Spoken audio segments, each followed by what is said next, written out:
Mes parents renvoient ma fille avec un mystérieux colis et un avertissement. En l'ouvrant, j'alerte la police.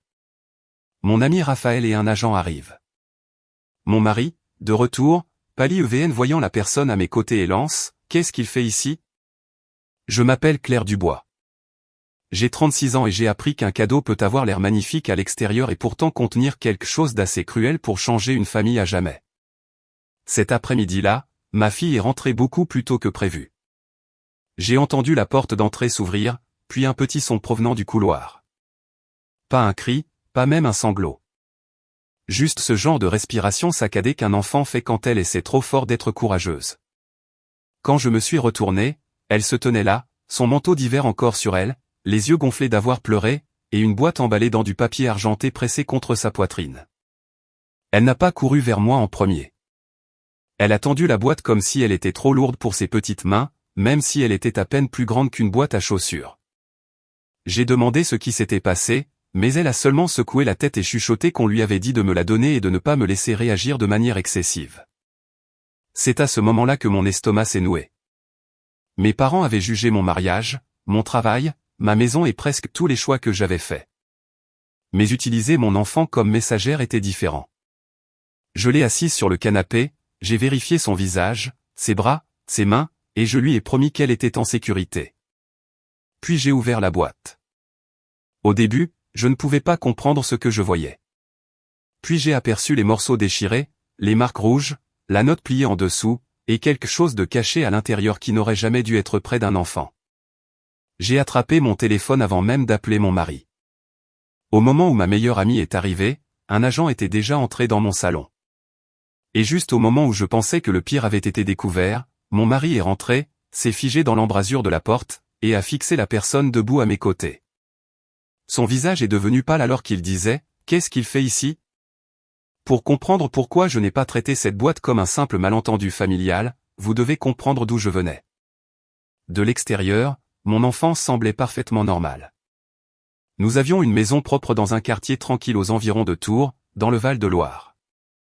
Des photos de famille sur le mur du couloir, des vêtements de messe le dimanche, et des parents qui savaient exactement comment sourire quand d'autres personnes regardaient. Mon père, Victor Mercier, avait été commandant de police pendant plus de 20 ans. Et il ramenait cette voix autoritaire à la maison tous les soirs. Il ne posait pas de questions. Il donnait des ordres. Ma mère, Marlène Mercier, a travaillé comme secrétaire d'école avant de prendre sa retraite, et elle avait le talent de faire passer chaque chose cruelle pour raisonnable. Si mon père élevait la voix, elle disait qu'il était juste inquiet. S'il m'insultait, elle disait que j'étais trop sensible. Si je pleurais, elle me rappelait que certaines filles avaient bien pire. J'ai grandi en apprenant que la paix dans notre maison signifiait mon silence. Quand je suis devenu adulte, j'ai pensé que la distance arrangerait tout. J'ai bâti une vie qu'ils n'avaient pas choisie pour moi, et cela seul leur a semblé une trahison. Je suis devenu ergothérapeute pédiatrique parce que j'aimais aider les enfants à se sentir en sécurité dans leur propre corps à nouveau. Mon père a dit que ce n'était pas une vraie carrière.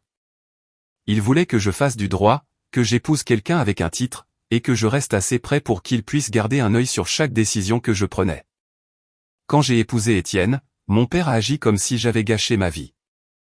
Étienne n'était pas flamboyant, pas riche, pas le genre d'homme dont mes parents pouvaient se vanter au dîner. Il était stable, gentil et patient, ce qui était exactement ce dont j'avais eu besoin toute ma vie. Mes parents détestaient ne pas pouvoir l'intimider facilement. Après la naissance de notre fille Léa, leur contrôle s'est déplacé de moi à elle. Soudain, chaque visite venait avec des commentaires. Son école était trop ordinaire.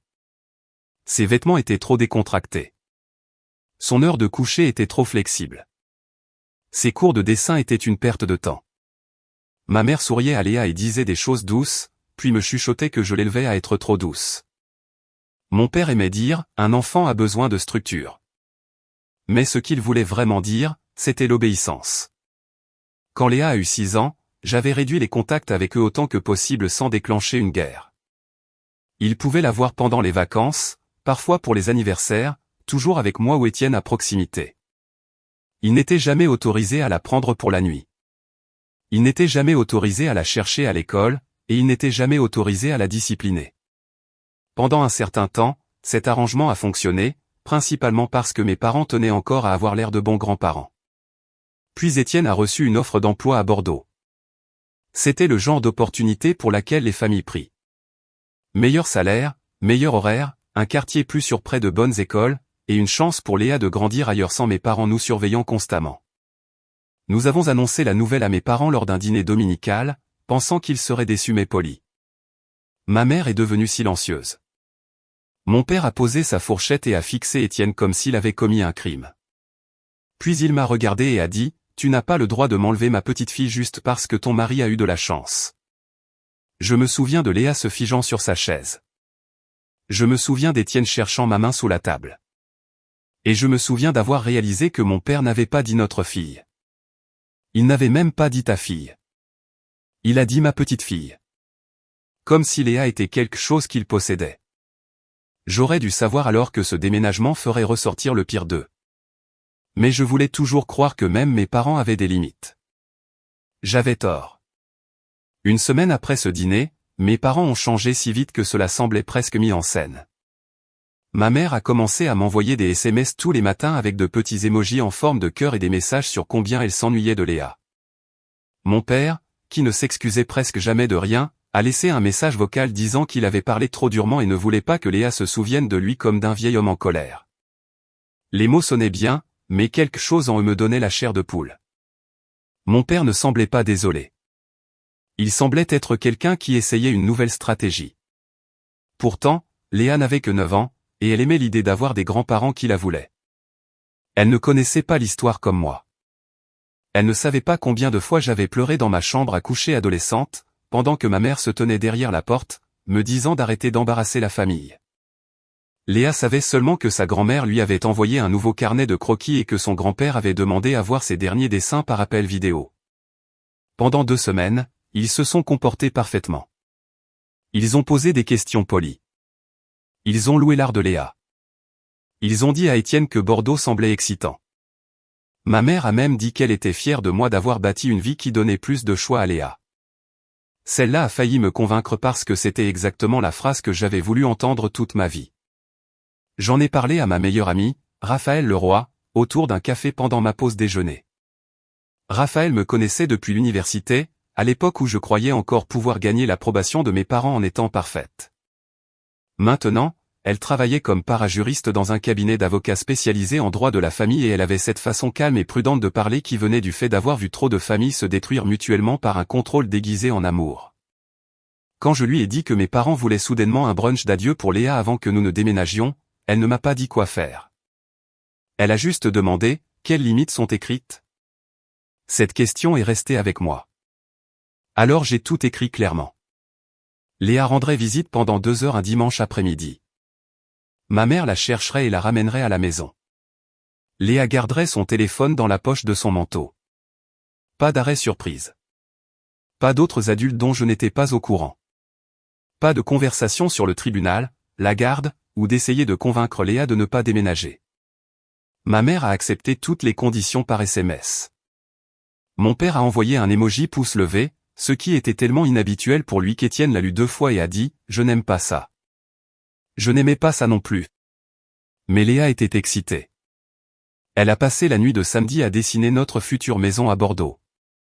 Sur le dessin, Étienne tenait une boîte à outils. Je tenais une tasse de café. Et Léa se tenait entre nous avec un immense sourire et des montagnes violettes derrière elle. Elle a dit qu'elle voulait montrer à grand-maman et grand-père que déménager ne signifiait pas les oublier. Cette phrase m'a presque brisé le cœur. Les enfants peuvent être si généreux envers des personnes qui ne l'ont pas mérité.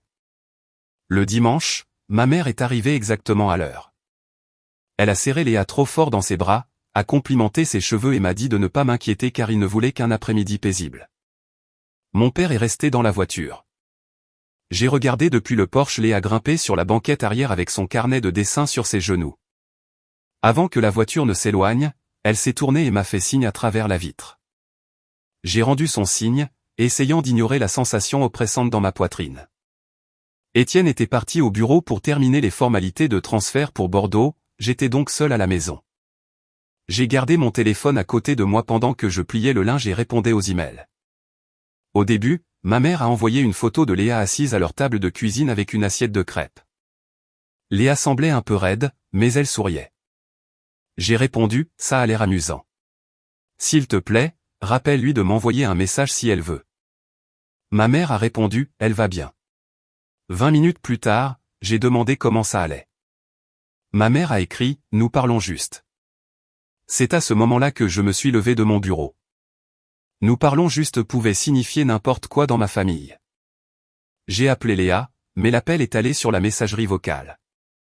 J'allais chercher mes clés quand la sonnette a retenti. Moins d'une heure s'était écoulée depuis le départ de Léa.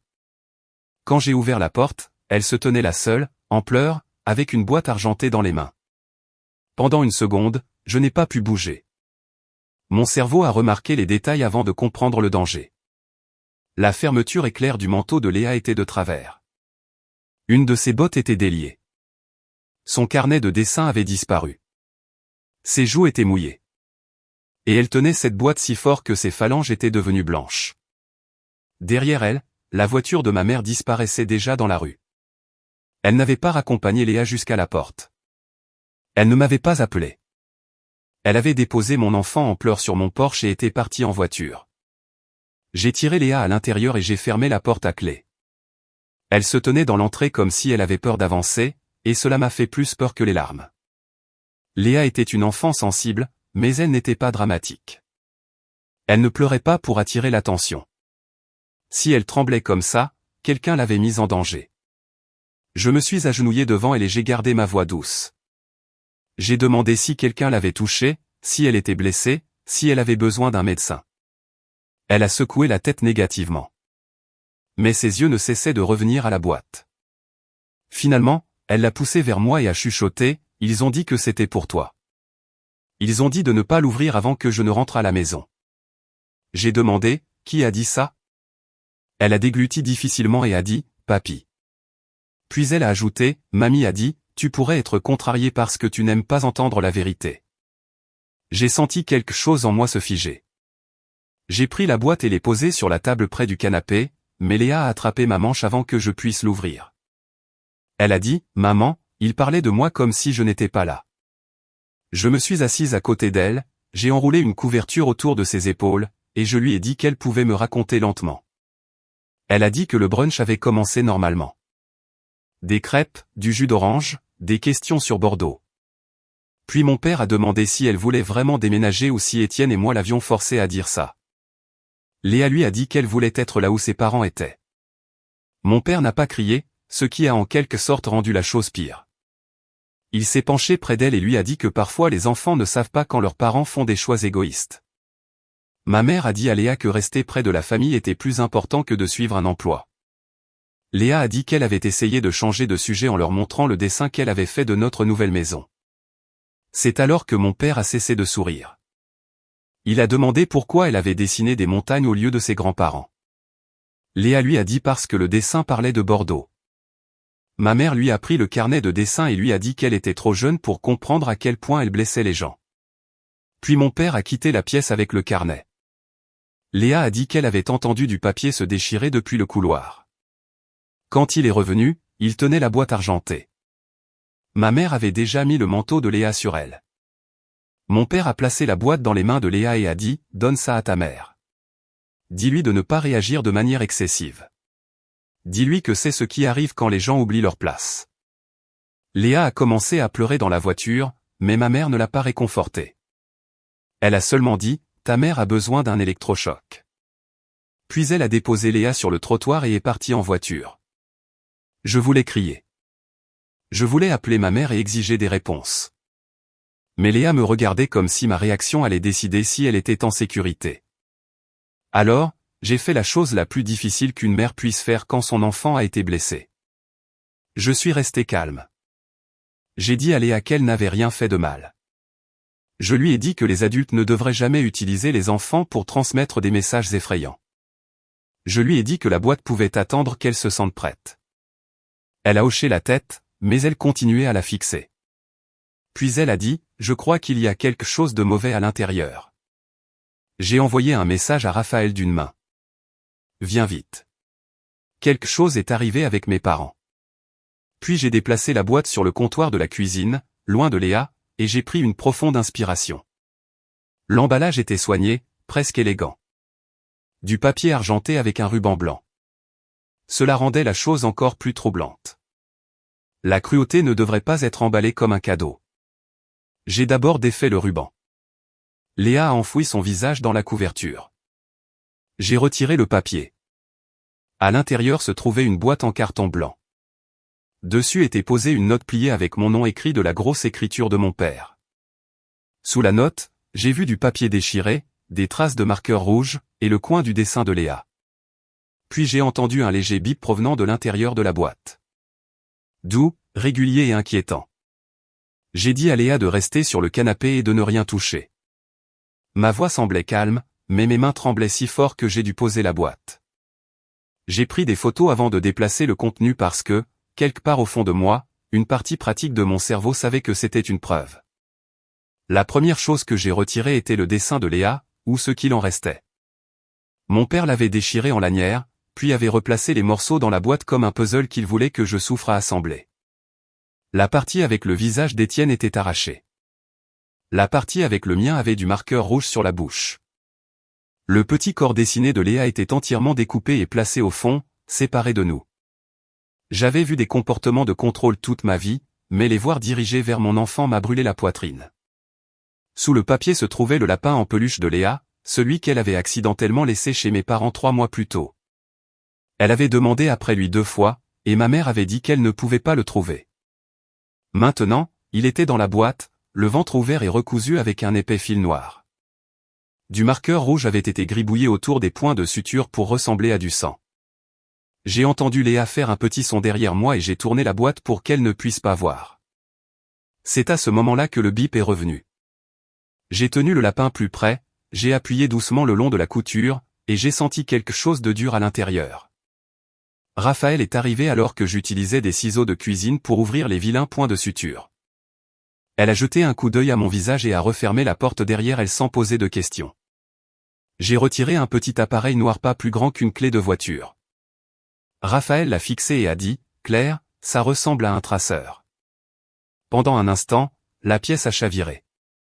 Un dessin détruit était cruel. Une note menaçante était cruelle. Mais un dispositif de suivi caché dans le jouet de ma fille était autre chose. Cela signifiait de la planification. Cela signifiait qu'il voulait avoir accès à son emplacement. Cela signifiait qu'il n'était pas seulement en colère à propos du déménagement, il se préparait à interférer. Raphaël m'a dit de le poser et de tout photographier. Puis nous avons trouvé le reste. Au fond de la boîte se trouvaient 3 photos imprimées. Léa marchant à travers le portail de l'école. Léa devant son cours de dessin du samedi. Léa debout à côté du camion d'Étienne sur le parking du supermarché. Aucune de ces photos n'avait été publiée en ligne. Aucune d'elles n'avait été prise par nous. Quelqu'un avait suivi mon enfant. Mes oreilles ont commencé à bourdonner, mais je me suis forcé à déplier la note. Elle disait, « Ne réagis pas de manière excessive. Léa doit rester près de sa famille. Si tu forces ce déménagement, les gens apprendront quel genre de mère enlève un enfant à tous ceux qu'il aime. Nous avons assez de preuves pour te prouver instable. Réfléchis bien. » Je l'ai lu 2 fois parce que mon esprit refusait d'accepter que mes propres parents avaient mis ces mots dans une boîte et avaient fait en sorte que ma fille la rapporte à la maison. Raphaël a discrètement emmené Léa dans la pièce d'à côté et lui a donné des écouteurs et un dessin animé à faible volume. Puis elle est revenue et a dit, « Appelle la police. » Pas ta mère. Pas Étienne d'abord. La police. J'ai appelé la ligne non urgente parce qu'il n'y avait personne qui entrait par effraction dans la maison à ce moment-là. Mais je leur ai dit qu'il y avait une menace impliquant un enfant, un harcèlement possible et un dispositif de suivi caché dans un jouet. Dire ces mots à voix haute m'a donné l'impression de décrire la vie de quelqu'un d'autre. La standardiste m'a dit qu'un agent passerait. Pendant que nous attendions, Raphaël m'a aidé à tout placer dans des sacs en papier propre au lieu de plastique parce qu'elle a dit que c'était mieux pour préserver les objets si quelqu'un devait les examiner. Elle n'agissait pas comme mon avocate. Elle agissait comme la seule personne dans la pièce capable de penser clairement pendant que mon monde s'effondrait. Léa a demandé une fois si elle avait des problèmes. Je suis allé vers elle immédiatement, je me suis agenouillé et je lui ai dit non. Je lui ai dit que les adultes qui l'avaient effrayé étaient ceux qui avaient fait quelque chose de mal. Elle a chuchoté, papy a dit que tu serais fâché contre moi si je pleurais. Cette phrase a fait plus mal que la note. Je lui ai dit que pleurer, c'était son corps qui disait la vérité. Quand l'inspecteur Daniel Leroy est arrivé, il ne m'a pas renvoyé comme je l'avais craint. Il a demandé à voir la boîte, la note, les photos et l'appareil. Son expression a changé quand il a vu les photos de Léa à l'école. Il a posé quelques questions douces à Léa avec moi à ses côtés. Elle lui a raconté le brunch, le dessin déchiré, et mon père disant que sa mère n'écoutait que lorsqu'elle avait peur. L'inspecteur Leroy a noté cela lentement. Puis il y a eu un coup à la porte. Ce n'était pas doux. C'était 3 coups forts, comme si la personne à l'extérieur croyait que la porte lui appartenait toujours. J'ai regardé par le Judas et j'ai vu mon père sur le porche. Sa mâchoire était serrée, ses yeux froids. Avant que je puisse parler, il a appelé à travers la porte. Claire, je sais que tu as appelé la police. Ouvre avant d'embarrasser davantage cette famille. L'inspecteur Leroy s'est avancé et m'a dit d'ouvrir la porte seulement si je me sentais en sécurité. Raphaël a emmené Léa dans le couloir. J'ai ouvert avec la chaîne toujours en place. Mon père a regardé au-delà de moi, a vu l'agent, et a souri comme si tout cela était en dessous de lui. Il a dit qu'il était venu pour expliquer une affaire de famille. L'inspecteur Leroy lui a dit de reculer. Mon père ne l'a pas fait. Il a dit, je suis son père. J'ai le droit d'être ici. C'était à ce moment précis que le camion d'Étienne est arrivé dans l'allée. Étienne est entré par la porte, portant toujours sa veste de travail, tenant ses clés dans une main et son téléphone dans l'autre. Je n'avais réussi à lui envoyer que 3 mots par SMS avant qu'il ne quitte le bureau, rentre à la maison maintenant. Il s'attendait à me trouver bouleversé. Il s'attendait peut-être à une dispute avec mes parents. Il ne s'attendait pas à trouver un policier dans notre salon. Raphaël se tenant près du couloir comme un chien de garde et mon père à l'intérieur de notre maison avec cette même expression suffisante qu'il portait chaque fois qu'il pensait avoir déjà gagné. Étienne s'est arrêté si brusquement que la porte a failli heurter son épaule. Son visage est devenu pâle. Pas de colère au début, juste de la pâleur. Puis il m'a regardé et a dit, « Qu'est-ce qu'il fait ici ?» La façon dont il l'a dit m'a fait dresser tous les poils sur les bras. Je lui ai demandé ce qu'il voulait dire. L'expression de mon père a changé pendant une demi-seconde, juste assez longtemps pour que je sache qu'il y avait quelque chose que j'ignorais. Étienne a regardé mon père, puis l'agent, puis est revenu vers moi. Il a dit, « Claire. Il est venu à mon travail ce matin. » Le silence s'est fait dans la pièce. Même mon père a arrêté de faire semblant de sourire. Étienne nous a raconté que mon père l'avait attendu sur le parking devant son bureau. Il n'avait pas crié. Il ne l'avait pas menacé de manière évidente. Ce n'était jamais le style de mon père quand des témoins pouvaient être à proximité. Au lieu de cela, il avait dit à Étienne que déménager Léa à Bordeaux serait une erreur, que les tribunaux se souciaient de la stabilité, et qu'un homme avec le passé d'Étienne devrait être prudent avant d'entraîner un enfant au-delà des frontières de la région. Mon estomac s'est serré. Des années auparavant, Étienne avait souffert d'anxiété après un accident de construction sur un chantier. Il avait été aidé, s'était rétabli et avait bâti une vie solide. Mon père le savait parce que ma mère m'avait entendu le mentionner une fois lors d'une conversation privée. Maintenant, il transformait cela en une arme. Étienne a dit que mon père lui avait dit, « J'en sais plus que tu ne penses. Je connais son emploi du temps scolaire. Je sais que Claire part tôt le jeudi. Je sais que tu ne peux pas les surveiller à chaque seconde.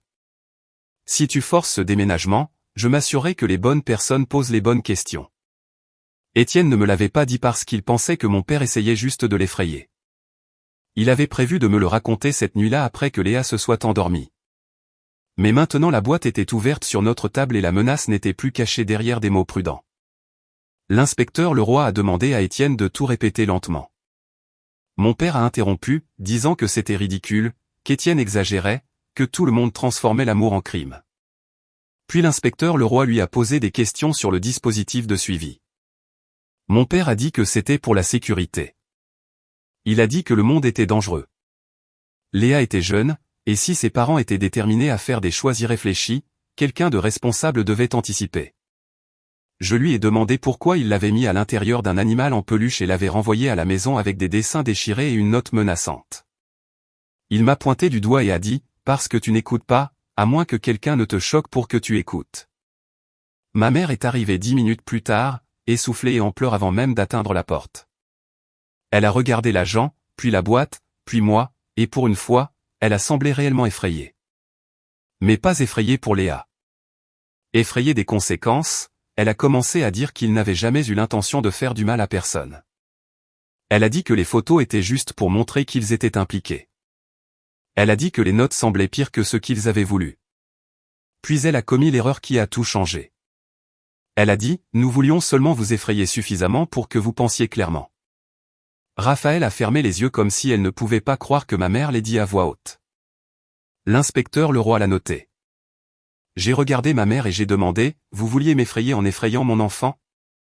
Elle a pleuré plus fort, mais elle ne l'a pas nié. Mon père lui a dit d'arrêter de parler. C'est alors que l'ancien schéma est apparu devant tout le monde.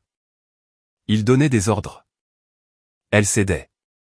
J'avais fait partie de ce schéma aussi, mais plus maintenant. L'inspecteur Leroy a dit à mes parents qu'ils devaient quitter la propriété et que tout contact ultérieur pourrait aggraver la situation pour eux. Mon père a essayé d'argumenter qu'il connaissait la loi. L'inspecteur Leroy a dit calmement, alors vous devriez comprendre pourquoi c'est sérieux. Après leur départ, j'ai appelé l'école de Léa et j'ai retiré mes 2 parents de toutes les listes de contacts d'urgence. Étienne a changé les serrures cette nuit-là, même si mes parents n'avaient pas de clé. Raphaël m'a aidé à sauvegarder des captures d'écran, des messages vocaux, des emails et des photos dans un dossier. Le lendemain matin, mon père a envoyé un long email à plusieurs membres de la famille, affirmant que j'étais instable, qu'Étienne était manipulateur et que Léa était isolée de ses grands-parents aimants. Mais il ne savait pas que notre caméra de sonnette l'avait enregistré sur le porche en train de me dire d'ouvrir la porte avant que j'embarrasse la famille. Il ne savait pas que l'inspecteur Leroy l'avait entendu qualifier cela d'affaire de famille alors qu'il se tenait devant une boîte pleine de preuves. Et il ne savait pas que Léa avait dit autre chose à Raphaël après que nous ayons cru qu'elle était endormie. Elle a dit que papy lui avait dit que si elle restait silencieuse, il pourrait l'aider à rester à Tours. Cette phrase a mis fin à ma dernière hésitation. 2 jours plus tard, il y a eu une réunion de famille chez ma tante. Non pas parce que je voulais la paix, mais parce que mes parents avaient déjà commencé à répandre des mensonges, et je voulais que la vérité soit dite une fois clairement avec des témoins. Mon père est arrivé confiant.